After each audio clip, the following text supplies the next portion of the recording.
Hey everybody, so I'm here with a review for the 12. This is number 1 of the 12, part of a 5-issue miniseries. This is by an independent publisher.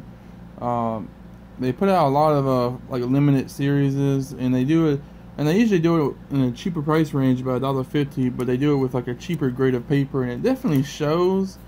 But that doesn't really keep the story and the actual art from being good. It just means that like sometimes you can tell some of the ink kind of bleeds over into some small areas, but it's actually a pretty cool story. I like this issue a lot, and these are very affordable.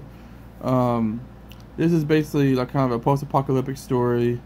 I was getting a very Last of Us vibe. You know, if you ever played that video game, I was getting a very Last of Us vibe, except instead of just 2 people, it's like a small community. You have the story focuses around this man, his wife's brother, his 3 kids, and like an old friend of theirs, that like family friend that stays with them. And it's, it's an interesting story. It's it's mostly about these people. They're very isolated. In the post-apocalyptic world, they've built themselves a small like farmhouse out in the middle of nowhere.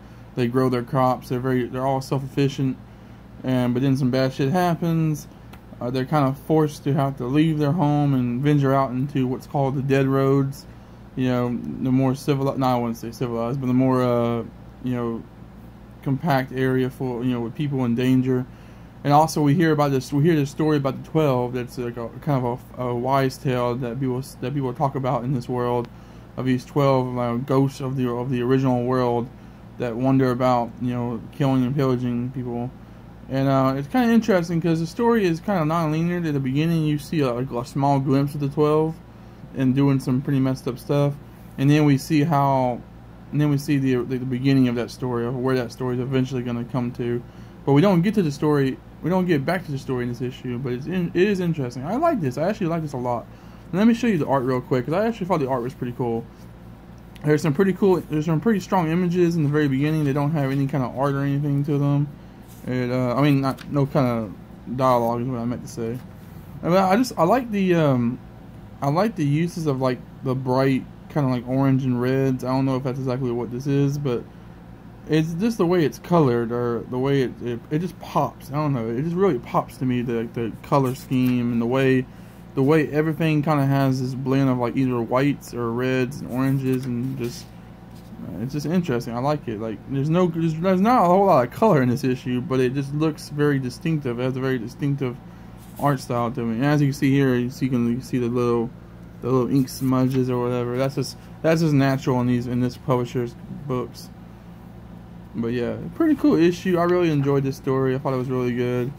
Definitely worth a check out, especially for $1.50. I mean, most of the comics we buy new are like you could buy 3 of these for like 1 of those comics. You know what I mean? So pretty good deal. As always, see you guys later, and thank you for checking out my videos. I just hit 300 subscribers recently. Really super excited about that. It means a lot to me that you guys actually follow me and enjoy the content, and you guys actually comment a lot on stuff too. So I really love that. It's nice.